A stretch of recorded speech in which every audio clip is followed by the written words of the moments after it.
Alright, so it is officially Saturday, which means that we've got ourselves a full guide video. Now, as I'm sure you guys know by now, the Wrath of Olympus update is by far one of the biggest updates that we've ever had on Fish. We have a total of 6 different layers to go through, a bunch of different details, rods to unlock, layers and seals to break. So as always, I don't want to waste any more time. Let's jump right into this. We're going to try to go as fast as possible. So keep up with me and maybe look at the top of the comment section. Hopefully someone does timestamps or something, because I'm literally losing my mind. Now, for starters, to make your way over here, it is obviously going to be at Grand Reef. As soon as you arrive here, if you took part in the Atlantis update, I probably don't need to explain this to you. You could skip a little bit ahead in the video right now, but you basically want to make your way over to the middle island. Go ahead and jump into the center here, where you will then be dropped basically right here inside of Atlantis. Now, of course, Atlantis at this point is a thing of the past. Instead, we're going to travel straight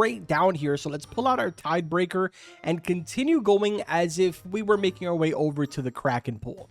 Except at the very end here, you're going to see a crack on the floor. That'll teleport you now to the brand new area, specifically layer 1 of 6. Now you'll go through this really short cutscene, just a bunch of cinematic shots, and this is your first look at the very first seal that you need to break. So for full context, the first area that we're looking at is Bellona's Frenzy of War. That is the name of the first layer, and it is the name of basically the best area that you're going to be looking for. It is under permanent fish. Now, throughout this, we're going to be using the Return to Atlantis portal right over here as a reference point, so that way you guys are aware how to travel around here and find certain things. So, as you can see, we are in front of the Return to Atlantis. We're going to turn around, and behind us, you're going to see 3 important things. Number 1, over here to the left, this statue is going to ask you to find a bunch of swords that are hidden around inside of this cave. To the right of him,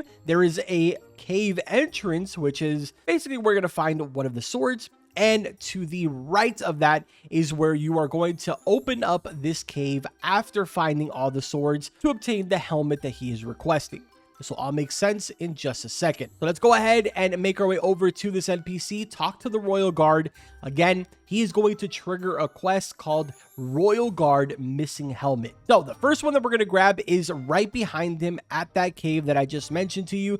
This is what the swords look like right here. They're pretty big. You can't really miss them. Pick up that sword, and then you are now 1 out of 5. It will not change up here in the top because you do need to deposit these swords into a rack, which I will show you in just a second. Now, as you can see, we're standing once again in front of the portal to Atlantis. We're going to go to the left over here, and basically up against the wall right up here, use a velocity coil to jump up or whatever you want to use. Here is sword number 2. From that location, we're going to travel all the way across. You can already see it right up here, sort of on a rock. We're going to go around the corner here and travel up here, grab sword number 3. We've made our way back to the Atlantis portal over here. Now we're going to travel straight down the middle, over the seal, and right over here, you are going to find number 4. And then from exactly the location where you just grabbed number 4, so right over there is the Atlantis portal. We're going to turn our camera to the left, and right over here, you're going to see some type of like a cave really high up. We're going to use a velocity coil, climb up here, and sort of travel towards this cave that's right in front of us. Keep in mind, this is where you are going to be fishing for another portion of this, but that is not relevant right now. We'll get back to that in just a second. Let's go ahead and grab sword number 5, and we're traveling back towards that Atlantis portal. All right, so now that we're here back at the portal, we're going to turn around, and you'll notice right behind us is the rack that I was talking about. Go ahead and just figure out a way of getting up here and go into your inventory, type in sword, and you will have all 5 Bellona swords. Just go ahead and place them down one by one. There is number 1, number 2, number 3, and number 4, and number 5. Instantly, you're going to notice that this is going to open up. Travel inside of here, go around the corner, and on the floor, you will find the missing helmet. Pick that up. And let's travel back to the Royal Guard, which is right next to that cave. Go into your inventory, type in helmet, royal helmet, talk to him, Boom. First guard complete. For our second guard, we've made our way over here to that pool that I mentioned to you guys literally just a second ago. At the very back of this pool, you're going to find another brand new guard. This one is going to task you with finding 5 fragments of the Aegis shield. Keep in mind, 2 of these pieces are obtainable in the actual world, like, I guess not really world, but in this little cave. And 3 of them have to be obtained via fishing. The 2 that can be found here is number 1, right next to the Atlantis portal on the right-hand side on the floor is fragment 1.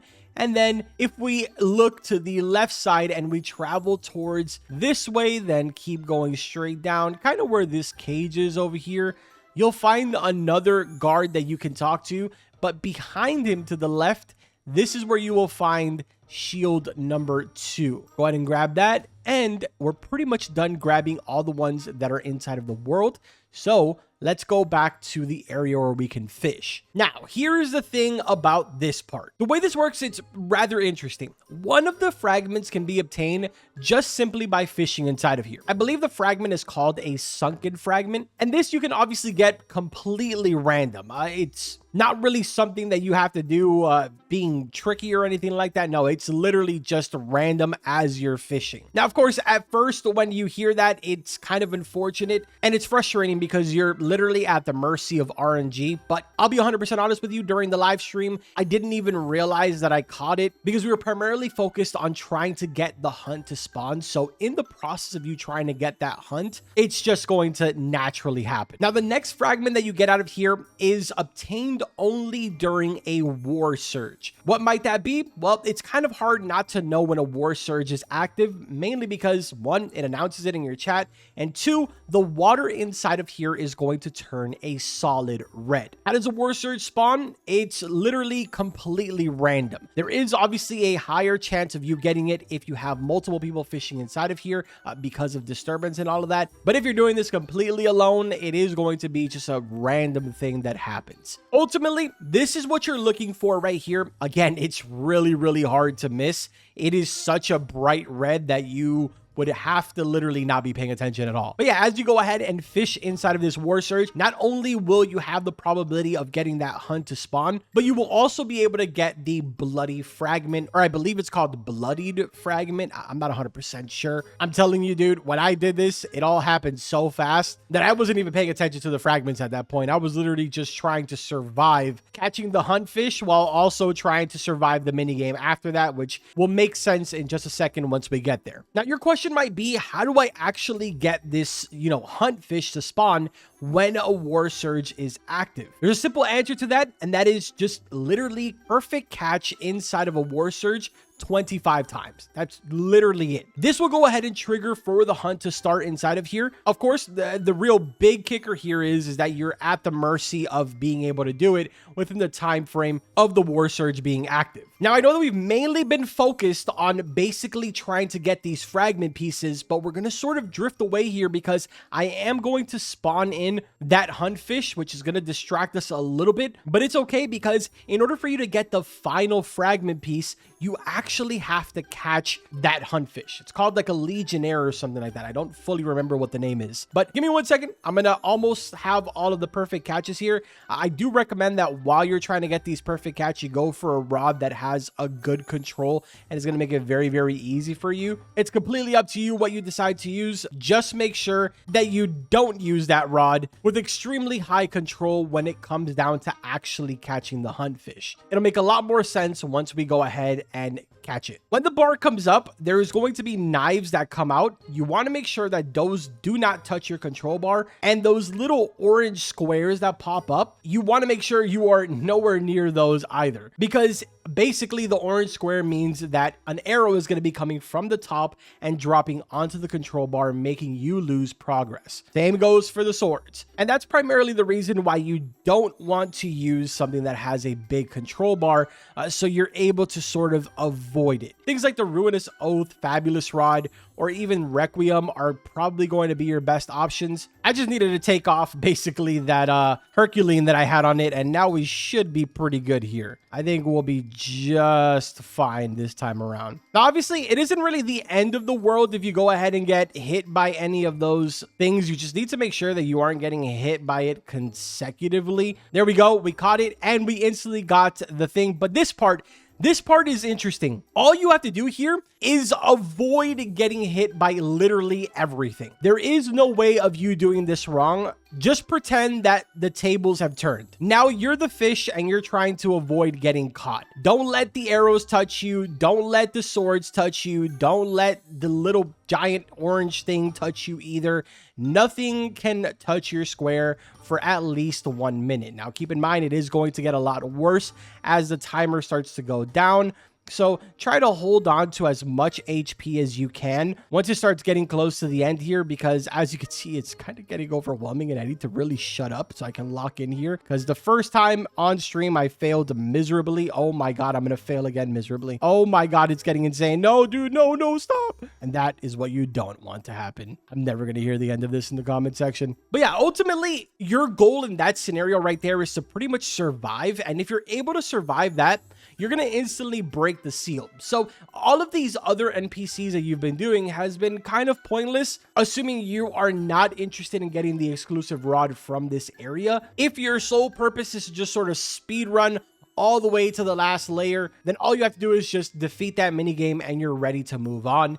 If you are still interested in trying to get the rod inside of here and take a look at the passive for it, then keep watching the video and don't fast forward. Now, if you'll excuse me, I have to go defeat this without yapping and talking my life away because I need to focus. All right, there we go. I finally went ahead and got it, and now we're good. The seal is going to go ahead and open, and we technically could go ahead and move on to layer number 2 now. Additionally, at this point, you should have every single one of the shards that you've been looking for. So bloodied Aegis shard, cracked legionnaire, shattered, as well as the sunken Aegis shard. So make your way back to the NPC that is right there. Talk to him. He's obviously going to need you to hold every single one of them. So do these one by one, just like how you're seeing me do it right here, and you're good to go. Now that pretty much leaves one NPC, and that is the royal guard that is right outside of the gate over here. When you talk to this royal guard, he says the guard stands unmoved, its eyes glow faintly,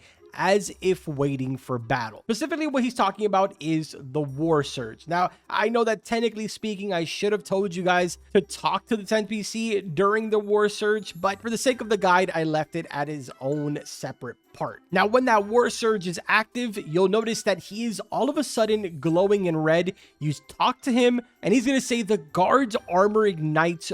Prove your worth. 5 flawless catch before the surge fades. So it's pretty straightforward. You just have to get perfect catches, and it's really only 5. So not really all that difficult. Just head back over here and get 5 perfect catches using pretty much whatever rod you want to use, and makes it easy for you. It will obviously go ahead and keep track, as you can see on the top left-hand side. Once you've gone ahead and done that, you're pretty much good to go. All royal guards have been satisfied. The gate begins to open. The royal guard drives its blade into the ground. Your trial is complete. Now, if we make our way over here to the Atlantis portal again, specifically inside where we found the helmet, right back here, this gate will have opened, and you will find Bellona's war axe for 5 mil. Keep in mind, you still do need to have 100% of the bestiary in order to be able to purchase and use this rod. The stats for this rod are lure speed 65%, luck 150%, control 0.2, resilience 40%, max kg 1 mil. We go ahead and equip this. This is what it looks like right here. Super cool looking. And then of course, the major selling point here is that when you cast this out, you will have literally 2 things to worry about. A left and a right one. So I'm already terrible with just 1, so let alone 2. This is crazy. Oh my God, dude. People are absolutely loving this too, which is insane. But yeah, that's pretty much it. Bellona's Fury is also the mutation that you're going to get from this. And yeah, that literally happens every single time that you fish with this. So yeah, be expecting it to be double windowed every single time. That's so wild, dude. What a crazy rod, honestly. But yeah, that's pretty much everything for layer 1. Let's move on now to layer 2 of 6. This is going to be a crazy video. Insanely long. All right, so just like we did in the first layer, we're going to do the same thing here in the second one. We're using the previous layer portal as a reference point. I'm going to give you guys sort of like the quickest little rundown of everything here. For starters, you'll notice that inside of this area, there is these beams of light that are sort of moving around every so often, but around them, there is regular water that you can fish on.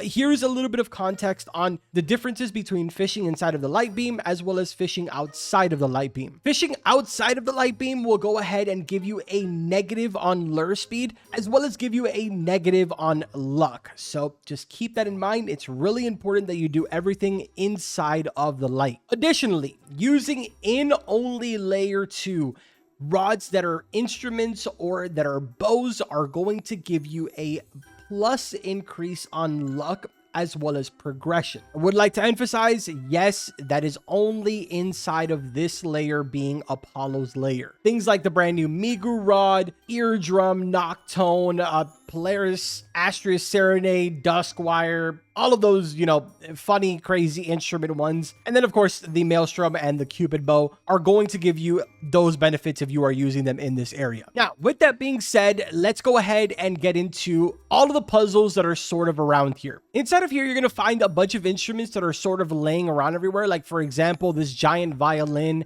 and there's also a drum right over here on this side. And you got even a banjo over here and the trumpet over there. All of those are a part of a puzzle and they have to be activated in a certain order. For this, is going to be really, really simple. We're going to start off with the drum. Then from here, we're going to jump around. We're going to activate the banjo. Then we will travel in this direction and activate the trumpet. Next up is going to be the violin. And then finally, right over here in front of the portal, we're going to hit the harp. Finally, you will see this little cutscene. It's going to open up a door, and behind it, you're just going to find a tree. It's going to be really confusing, I know, but this is something that we're going to need for the future because the special rod, like Bellona's War Axe, is going to spawn right here after we do a certain set of things that we'll talk about in just a second. The next thing that we want to go ahead and do is rotate all of the mirrors that are found around this area towards the center being the seal here. So let's go ahead and rotate all of these. In total, I believe there is 5 mirrors. You're going to find them all in sort of like different elevations. So you're going to need probably a velocity coil for this. Let's go ahead and just jump around up here. You'll see them all around. Here's another one right here. Let's rotate that towards the middle. We're going to get our velocity coil again, jump across. This is mirror number 3. There we go. Mirror number 4 is all the way up here. Rotate that towards the center. And then finally, mirror number 5 is right over here by this pillar. Rotate this straight to the center. And you're going to instantly notice that they're all going to connect and start shooting towards the seal here in the middle. Every time that you rejoin a new server, you will need to go ahead and move these mirrors until the moment that you go ahead and crack open the seal. So keep that in mind. It's really important because if these are not pointed at the seal, the next step that we're going to do is not going to work at all. To unlock the next area, you basically have to start up a Helios hunt. To be more specific, it is called a Helios ray hunt, but there is a bit of a catch to this because just like the first layer, there is an event that has to be active in order to be able to get the Helios to spawn. And that event is called a solar chorus, which is pretty much only spawned in based off of disturbance. So the more people that are fishing in here, the higher probability of a solar chorus spawning. A couple of things to keep in mind about a solar chorus when that is active. The sort of negative effect that you would get from fishing outside of the light is no longer relevant in any type of way. So you can pretty much fish anywhere you want and you'll still be getting the benefits of fishing inside of the light. Additionally, it also changes the fishes that you receive normally without the event active. So it's just another way of being able to go ahead and complete the bestiary. Now, there is technically one other puzzle aside from the instruments and the mirror, and that is these tablets right over here, which require you to have a solar eclipse active. But besides that, there also needs to be a solar chorus active at the same time. I mentioned this because we're going to sort of do all of this at the same time. So let's go ahead and activate an eclipse here. And you'll notice that now this kind of changed. It's like a little bit glowing. But then when you mix in the solar chorus with that, now even the sun is glowing. So you just basically have to stay close to the tablet and pretty much just fish. You'll notice that it is glowing right over here. Go ahead and make a catch over here. As you can see right there, boom. Now it has changed. This one is officially active, and we can move on to the next tablet, which we got another one right over here. So let's fish next to it. And you just want to repeat this over and over again until you've gone ahead and completed all 8 of the tablets that are around everywhere. So give me 1 second. Now, before I do go ahead and continue with this, while I'm actually going around grabbing all of these, I do want to be transparent that the tablet is only relevant if you've already completed the bestiary and you're trying to get the rod from inside of here. You don't need to do this tablet part if you're just trying to progress to the next layer. In the event that you're just trying to progress to the next layer, what you would want to focus on is fishing inside of here and getting 25 legendary fish. That is literally all you have to do. Just catch 25 legendary fish and the Helios will go ahead and spawn. Just of course, like I said before, I want to go ahead and remind you in case you fast forwarded past that part, it is important that once you are getting that Helios, you do at the very least have the mirrors aimed at the seal in order to be able to get the mini game to break the seal. As you can see right there, that is what it's going to look like when you go ahead and catch the 25 legendaries. It'll just spawn in a Helios Sunray hunt. And as for the hunt itself, well, as you would imagine, this is going to be interesting right here. So you'll notice that it drops down basically these sort of like, I guess they're kind of like harps, but you obviously have to make sure that they don't touch you. So obviously the best suggestion here would be to go with something that has small control so you don't end up running into that situation. This is one of those scenarios where people like to use the Requiem. I'm personally not a fan of it, but I mean, if you're into that, so be it. I don't know, dude. Personally, I just don't like Requiem. I think I do terrible with it. So I don't know. Personally, I think for this scenario, I'd much rather go with like a Ruinous Oath. But again, it's completely up to you. That is pretty much the entire minigame. But let me catch this really quick and I'll show you guys the minigame after that. All right, so as you can see, the game instantly starts here and it's a nightmare. It's basically the same thing that was going on before when you were catching the fish, but obviously now you are the fish and you need to make sure that you survive for 1 minute. It'll obviously become way more aggressive and way faster as we get even closer to the end of the time here, and then it sort of switches into like different phases. So if you notice right here, there's these like light beams or whatever. So it does have different phases. I guess you could call this phase 2. Now it's going to mix in, I believe, both of them, or it might be swapping back and forth here. I don't know. Personally, I think this one might be a little bit easier than the first one, but that just might be me also. Oh my God. Never mind. I spoke too soon. Phase 3 is insane. Is this even phase 3? This might be phase 4. Dude, I'm tweaking right now. This is definitely easier, though. Look how much health I had left. Easy. You can now officially move on to layer 3 if you want to. But of course, we're going to stay here for just a little bit longer because I need to explain to you guys how to get the rod from inside of here, being Apollo's Sunshot. All right, so basically, once you've gone ahead and activated every single one of the tablets, while that solar chorus is active, you go ahead and also catch a Helios again while that solar chorus is active, and you completed the entire bestiary. You will see Apollo's Sunshot available for 17.5 mil. This will only be available here for, I believe, a total of like 5 or 10 minutes, and then it just completely disappears. So just keep that in mind. This isn't really the easiest task in the world, so you definitely want to be 100% prepared. Stats for this is 80% lure speed, 150% luck, 0.1 control, resilience 40%, max kg is 2 mil. Here's what that looks like right here. It is one of these like bows. Very cool looking. Let's go ahead and use this really quick. And that is basically what the UI looks like right there.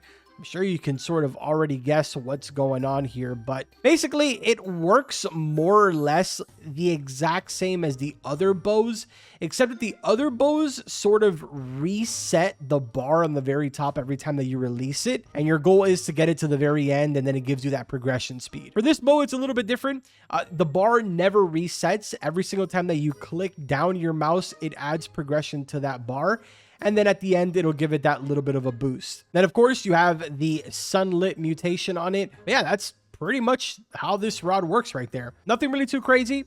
It is a very, very cool looking rod though. And another one to the sort of tiny little bow family. So now with that being said, we're done in layer 2. Let's move on to layer number 3. We have now made it to Poseidon's Storm of Floods. All right, so one of the first things that you're going to notice when you jump into layer 3 is sort of this like pressure bar right over here on the side. Now, at first you would assume that once it fills up to 100%, you're probably going to die, and it's not exactly what's going to happen. I sort of want to get this portion out of the way so that way you guys are not freaking out and asking me in the comment section or running into the comment section right now to ask me what this does. Let me wait until this fills up and then I'll show you guys exactly what it does. All right, so basically as soon as the bar fills up, we can go ahead and cast out, and you'll notice that the bar instantly goes ahead and resets. That's because the next fish that you catch is going to have Poseidon's blessing on it. Additionally, it's also going to have a little bit of a size increase to it. That's pretty much it. So it's not really like a bad thing, but it isn't really like a super crazy thing, at least not for right now. The next portion is explaining what exactly is going on in here and how this area works. As I'm sure you can see all around here, you can basically go ahead and fish, but there is certain places where you'll run into kind of like a whirlpool. I'm trying to look for one here so I can show you. There was just one next to me, but it despawned. And ironically, I literally cannot find one now. But anyways, you guys know exactly what a whirlpool looks like. When you fish inside of those whirlpools, it actually increases your luck, but you need to make sure that you don't fall into the whirlpool because it will kill you. Now, additionally, you guys might remember these right here, the Poseidon Wrath totems. If you go ahead and use some of these while you're inside of here, it does go ahead and allow you to access the rest of the bestiary. Oh, there's a whirlpool right there. So if we were to go ahead and fish inside of this whirlpool, it'll actually increase our luck. And because we now have a Poseidon Wrath totem active, oh no, I'm going in. Oh wait, stop, dude, no. Wait, stop, bro. Now, just like the other areas, there is an event inside of here that happens very similar to like Solar Chorus as well as the War Surge, except that inside of this area, it is called a Storm Flood. To get this to spawn, it is quite literally 100% random. Besides the announcement, you'll obviously know because the water over here on the edges will start flowing faster and water will start rising. As you can quite literally see right here, it's quite terrifying. But yeah, we're pretty much safe right up here, and we can now go ahead and fish. As you can see, I just got the tsunami whale there, which means that yes, you will be able to access a different bestiary as well by doing that. And you'll probably notice that the flood actually dropped even a little bit. It will either change over time in your favor or against your favor. It's really completely up to the game, honestly. And we are now officially drowning because it went up and I'm in the middle of fishing something. Get me out of here. Dude, we literally almost just drowned there. Now, just like in the other places, in here, there is a special rod. It is called Poseidon's Lance. And I'm going to show you exactly how you're able to get that. We're going to sort of purely focus on that right now. As you can see right here, I went ahead and caught an Atlantean tsunami whale using the trident rod, which is kind of a little bit confusing. But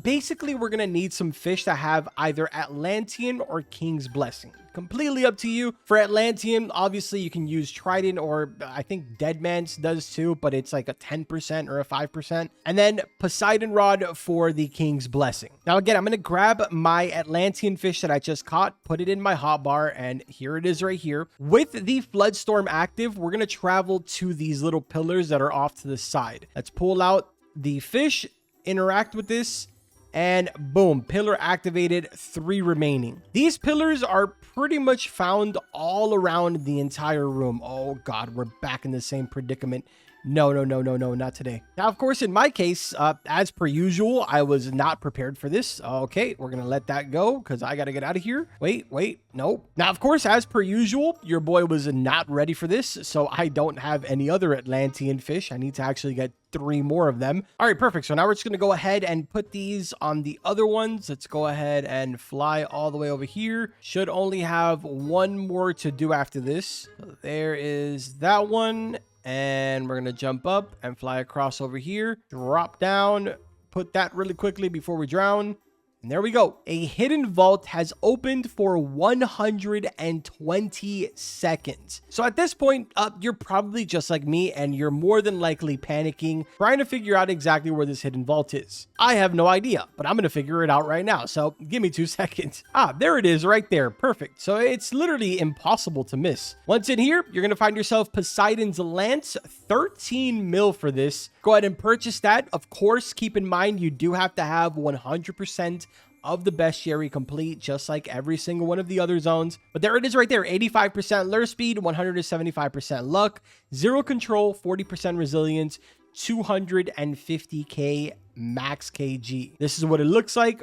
Really, really cool looking. And we just got to make our way back out here, which I'm gonna drown, so I got to jump up. We can use it, and it's too short. That's awkward. All right, let's jump across. Now we can use it. Perfect. Look at that. So there is the passive for this. Not really understanding what's going on here. Doesn't really look like it's doing much of anything. Oh my god, never mind. I take that completely back. Got some slashes, and I am going to 100% drown here.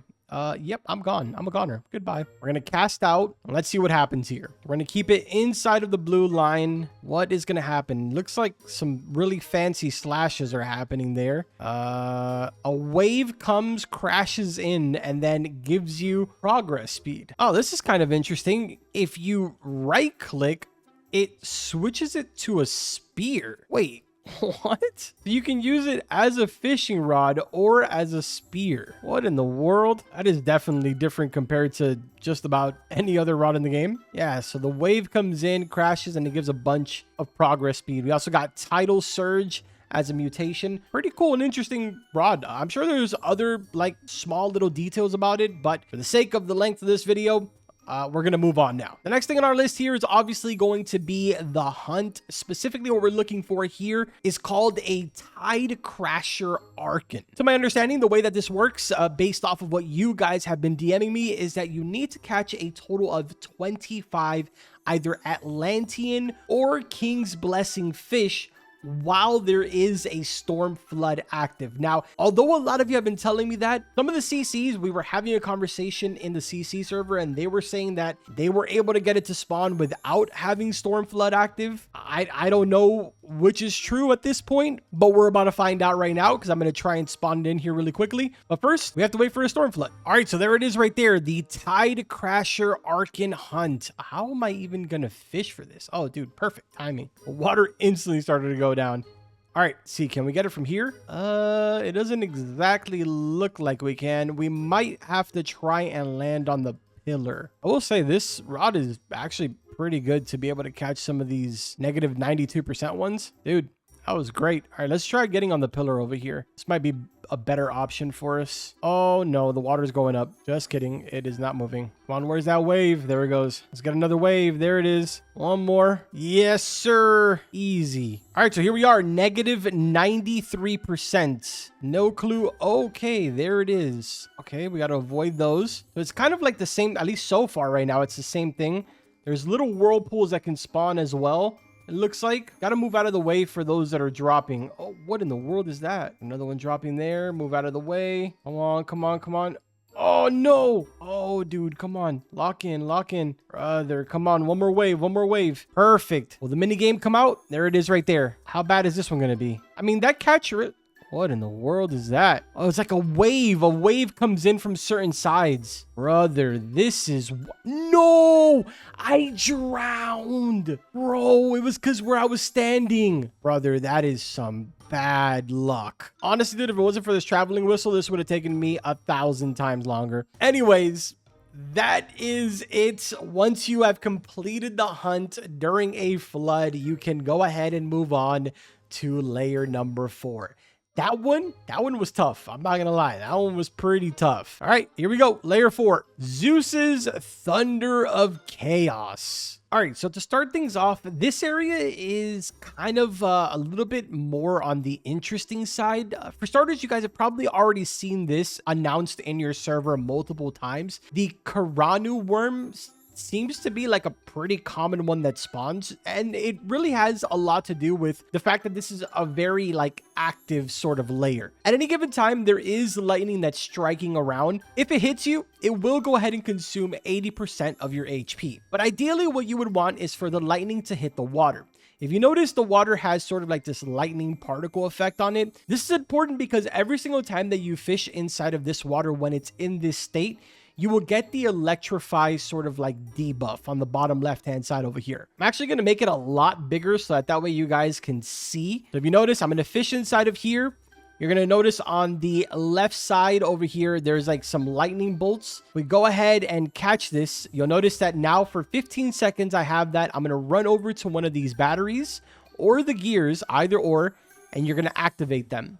The goal is that we need to activate every single gear and every single battery. I've done so far these 2 batteries and now the gear. So I'm going to go back and we're going to go ahead and grab some more of these, light up these batteries, and see how this goes.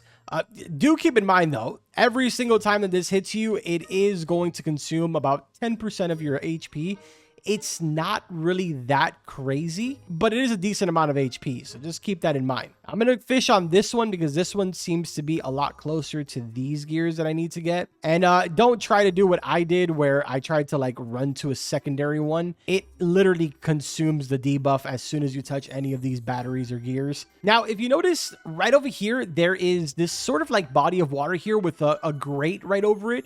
I'm going to show you guys what's going to happen here in just a second. I'm going to light up the last battery. At least I'm pretty sure that's the last one. So this one right over here should be the last one. Maybe, maybe not. I'm not sure.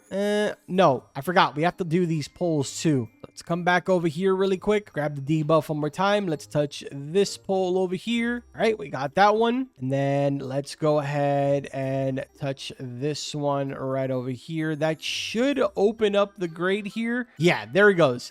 So inside of this pool, every single time that you fish, I believe that there is some type of a XP or cash boost. At least that's what I've been noticing. Now, obviously, this is going to be a temporary thing once it is no longer electrified and runs out of power. Like, for example, these 2 that I did earlier are now out of power. They do have to be returned on again. So, yeah, you're kind of like playing this sort of time game where you have to do this as quick as possible. And it's really what makes it the most challenging because you have to sort of fully understand which path you want to take to turn on all these batteries and gears. But ultimately, your end goal is to light up all the gears, all the batteries, and then make your way over to the lever that's at the gate over here. Let me go ahead and activate all these gears and battery, and then we'll be right back. All right, this should be hopefully the final gear right here. We got about 15 seconds to pull on this lever. Let's see if this works. Maybe, hopefully not. I forgot some batteries. Think I got every single one of them. Will the gate open? And no. Okay, so either something turned off or we forgot someone. Let's see here. Oh, there it is right there. 2 batteries turned off. That's the reason why. All right, we're going to have to get these turned back on. It's tough, man. You're pretty much playing like a time game here because we also have the gears turning off now that we did earlier. So you really have to just like waste no time whatsoever and just lock in. Okay, I think we might be good for the next few seconds here. So let's give it another try. All right, that worked. We got our gate open just in time and we are officially at the area where we're going to go ahead and get ourselves Zeus's Thunder Maw. So for this, we're just basically going to be traveling up this, but you do have to keep in mind that there is some of these obstacles here where you'll see gaps and stuff like that. It is a little bit of like parkour, so pay attention because you will end up sort of like falling through the cracks. Take advantage of your velocity coil, take advantage of your glider, pretty much everything.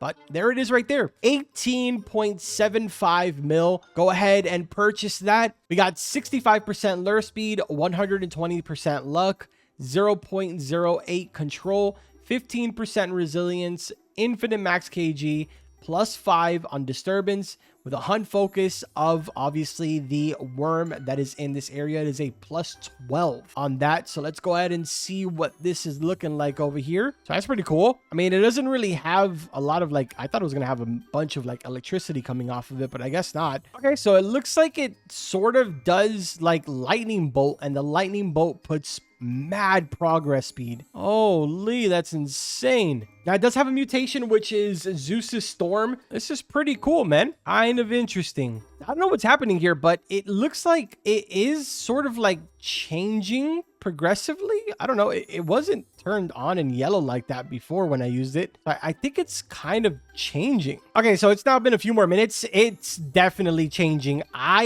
have no idea. I've literally been doing nothing. I've just been standing right here waiting a few minutes to see if this would change or not, because I did notice that it went yellow. And yeah, dude, now it's like cracked out. I don't know what's going on or what that does to it as far as changing it. It seems to be, for the most part, performing the exact same, but as soon as I use it, it just goes back to its default state. I'm not too sure what that does, but it's pretty cool. Now, obviously, the goal here is to go ahead and move on to layer number 5. And for this, we are going to need Zeus's rod. So if you don't have this, you need to make sure that you get your hands on it. Now, ultimately, the goal here is for us to catch 25 fish that are caught within the passive ability of the Zeus's rod. I don't know if I explained that correctly, but basically, if you guys don't know, Zeus's rod does have a passive where it does the thunderstorm. Perfect timing, literally, as I'm talking about it. So we have to catch 25 fish inside of here. But on top of that, the water also has to be fully charged. So I'm going to go ahead and catch these 25 fish really quickly, and we should be able to get that hunt to spawn all over again, so we can focus on actually catching it this time. All right, there it is right there, just in time. I could obviously make the decision to go ahead and use the fabulous rod, which is going to make my life a lot easier when it comes to whatever the mini game is. Oh, perfect timing. Let's see what it is. All right, I see lightning balls sort of flying around. Looks like they're hovering over, and then they start jabbing downwards. With Fabulous Rod, that wasn't that difficult, but I'm scared about the mini game. This might be kind of terrifying. Okay, okay. So it just sort of Oh my God. Wait, whoa. The lightning bolts are crazy. Hold on a second. Wait. Bro, ow. How are you supposed to survive that? That's insane. I just got cooked. All right, I need to focus up to do this, so I gotta shut up. I literally lost that so many times, bro. The little tiny balls are really not that bad because you just have to avoid the exclamation points, the blue ones, but it's the lightning bolts that sometimes they come in twos. That is so annoying. But once you finally get past that hunt, it is quite simple. All you gotta do now is move on to layer number 5. All right, so we officially made it to Hades. This is technically layer 5, which contrary to popular belief is not the final layer. I don't know why a lot of people are forgetting that Olympian Fisher comes right after this. And I think it's because people think that there's nothing going on in there, but I'm getting ahead of myself. Inside of this area, there's actually a lot of interesting things that are going on. As you could probably tell from the bottom right, I've been in here for quite some time now, but I just wanted to sort of have everything prepared so we can get through this without having to take, you know, like a 3-hour, 4-hour pause in between. So let's sort of touch bases here really quickly on a couple important things around. For starters, as I mentioned before, Wisp as well as Dark Wisps are a new currency inside of this layer only. You guys probably saw when the update first dropped that we were getting a bunch of announcements of these things, the Wisp haunts. So inside of these, not only will you be able to have a higher chance of getting Wisp for your currency, you'll also have a higher chance of getting Dark Wisp, which are a lot harder to get. Now, don't get it confused. You still can get Wisp outside of the Wisp haunt. This just kind of increases the likelihood of it, but you technically could be fishing anywhere and still have a chance at getting Wisp. Another thing about this area is whenever you touch the water, it does give you some type of a debuff, or I guess a buff in this scenario, where you do sort of like fly around. I don't really think there's an actual purpose to this, but that is another thing that is different about this area. Finally, the only other thing that is different in here is the fact that when you're fishing, two things happen. As you are fishing this, you're going to notice that a wisp sort of flies across your screen like it did right there. That will consume a very tiny bit of your progression. It's not really anything crazy. You can completely ignore that. But the second thing that happens is as you are getting closer to completely catching the fish, your actual bar, everything like this whole menu here starts to become translucent and it completely disappears as you get closer to the end. This will happen no matter what, every single time that you fish inside of here. Besides those little details, that is pretty much it as far as things that are important. Now, we are going to go ahead and take a look at one NPC, which is this man right here, the ferryman. When you talk to him, he's going to tell you about these little things called basically soul pools. You ask him what the cost is. He's going to tell you that for 3 wisp, he will show you and reveal the location of the soul pool. You can go ahead and pay him those 3 wisps, which, as I mentioned before, that will go ahead and reveal to you the location of the next pool. In our case right here, you can see it up in the sky right there. This is technically going to be the location of the next pool. So it's kind of useful, but at the same time, it's not really necessary. You don't have to spend it. It isn't incredibly expensive, considering you can make back those 3 wisps very, very quickly with one of those wisp hunts. But again, totally up to you. Just thought I'd throw that in there. Now, additionally, all around the map, you're going to find these gravestones. You can go ahead and offer wisp to the actual gravestones, and this will spawn a soul pool for you. So again, just another option for you to be able to go ahead and get some of those either wisp hunts or even the small chance of getting a dark wisp pool to actually spawn. The only other thing that I haven't touched bases on is the soul scourge.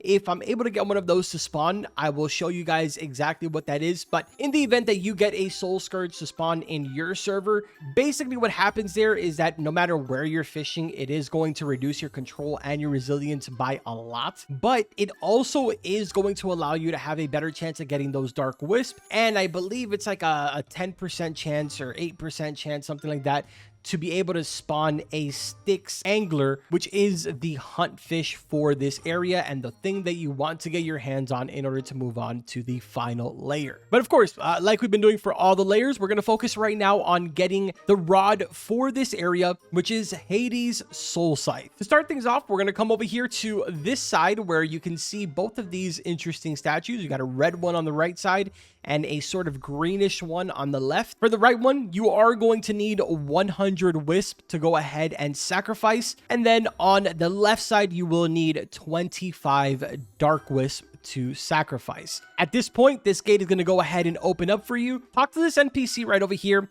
and he is going to offer you a chance to purchase the Styx lantern for 25 wisp. Go ahead and pay that. So in total, you're going to need 125 wisp as well as 25 dark wisp. Let's head into our lantern. We're going to get the Styx lantern, equip that, walk through, and now we officially have made it into the maze, which technically we'll be able to see now because we have the lantern. So it's literally as simple as just making your way through here. Again, if you don't have the lantern, it is nearly impossible for you to be able to complete this because you cannot see anything. It's also very important that you do not fall off the sides because it is a game over for you. There is literally nothing on the side and it will not teleport you back or anything like that. So just sort of lock in this scenario. Make sure that you don't make the mistake and keep going straight off the edge here. Ultimately, your goal is to be able to make it to the very end where you're going to be finding the rod that we've been basically looking for. By no means are you timed, nor are you being rushed. So really, seriously, take your time.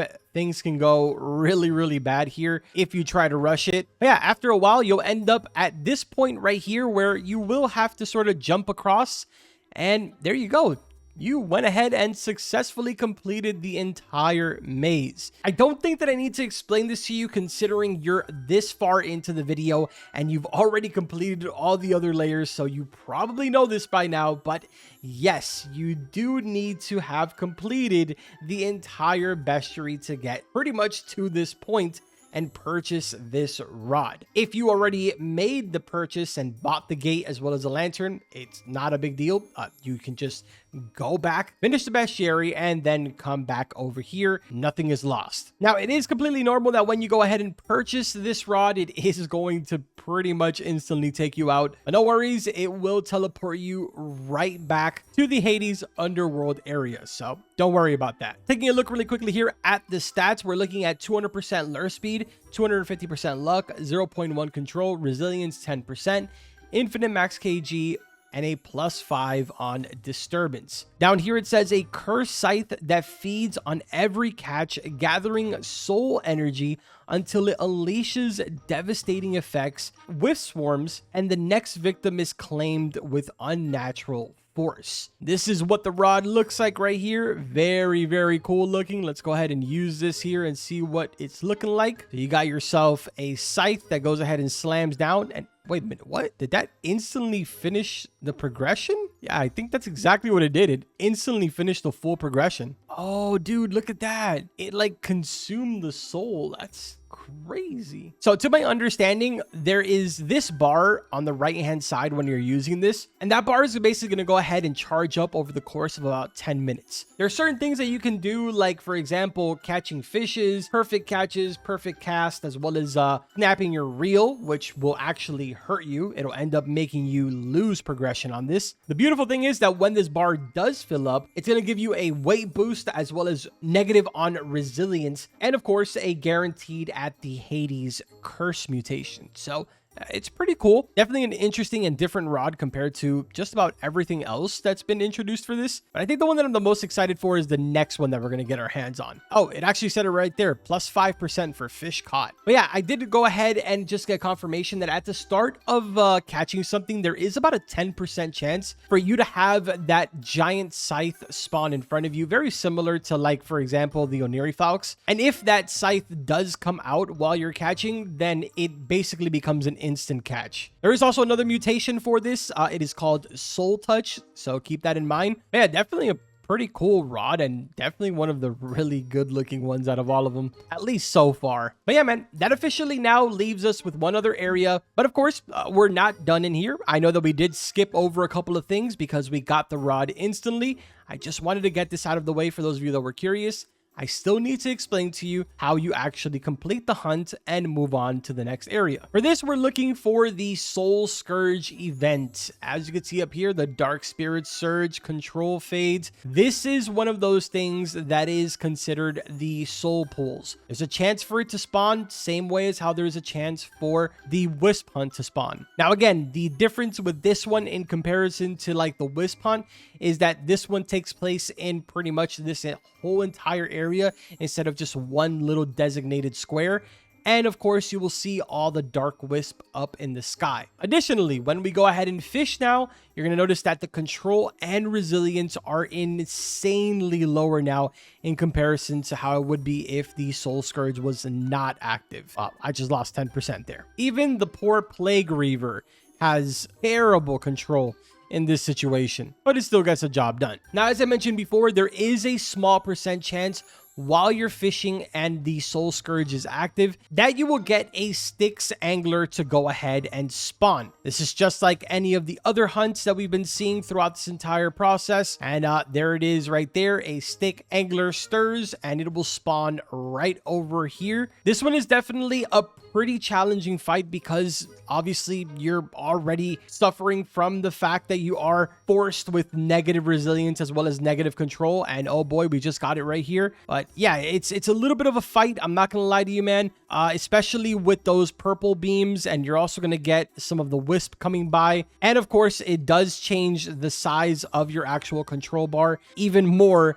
throughout this entire fight. So it's definitely a challenging one, and that negative 96% is also not really helping the situation here. I definitely recommend that if you can, go with the Fabulous Rod. Don't be like me and accidentally keep the Plague Reaver on.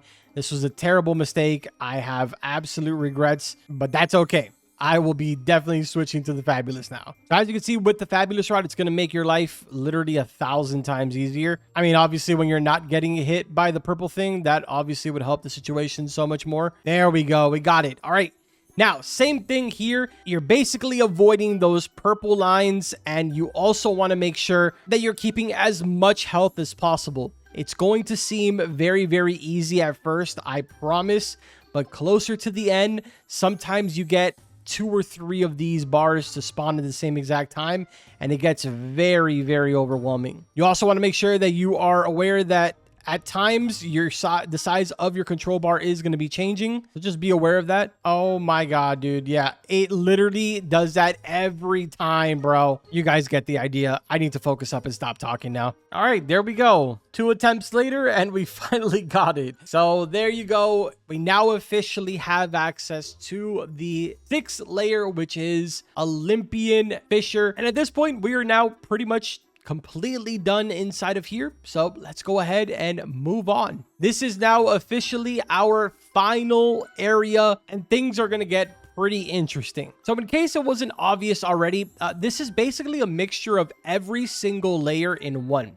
So you have the bar over here on the left-hand side, which is going to fill up to the top and then give you some type of mutation when you fish with it. You also have the light beams that are traveling around, constantly rotating. You've got yourself the red or black lightning bolts that are coming down. Lots of references from every single one of the layers, just sort of combined in one. As you can see, the beams are now shifting over. I'm about to have this completely maxed out, so I can go ahead and fish. The bar is going to go ahead and reset, and in exchange, we are going to be given the Olympian mutation. All right, so for the things in this area, it's kind of a no-brainer. You obviously want to go ahead and complete the bestiary inside of here. The catch is that you have all of these effects that were going on in every single one of the layers basically happening all at once. So it is going to be a little bit of a challenge, but it's definitely one of the more easier layers to be able to get your hands on the rod.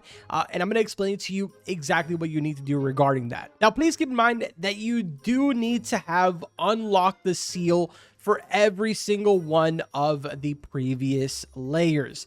You also need to have every single one of the previous layers rods unlocked. Yes, I am looking at you, little Timmy, who is exploiting. With that being said, let's go ahead and pull out our traveler's whistle. We're going to head back to Bellona's Frenzy of War, and we are also going to equip Bellona's War Axe. Once you've done that with Bellona's War Axe equipped, just go ahead and fish inside of here, because we're pretty much going to be fishing inside of here until we're able to go ahead and get our hands on a specific little announcement. It's kind of hard to miss, I'm not going to lie to you, but I will show it to you guys as soon as it pops up on my screen here. All right, there we go. We got ourselves the first one. It says an ancient presence stirs.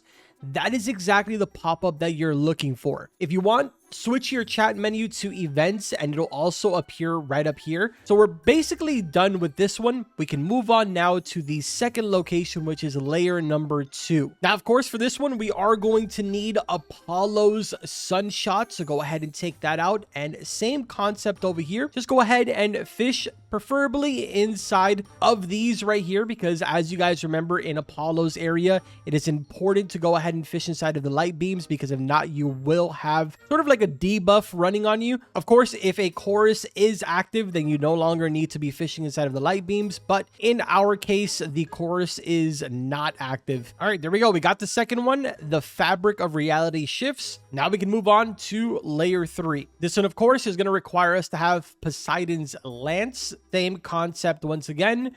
We are basically fishing until we get that same exact pop-up. All right, there we go. The third one says, the gods' gazes pierce your being. Now we move on to layer number 4. For this, of course, we've got Zeus's Thunder Maul. So let's go ahead and get started on this. Same concept once again. You just go ahead and pretty much fish. All right, so we went ahead and got it. It says divine spirits converge in the depths. Now we are moving on to layer number 5 and technically the final one, good old Hades Underworld. For this, of course, we need Hades Soul Scythe, and same concept once again, get to fishing and wait for the pop-up. Now, in the meantime, while we're trying to get this, I do want to give you guys a little bit of context on what's about to happen.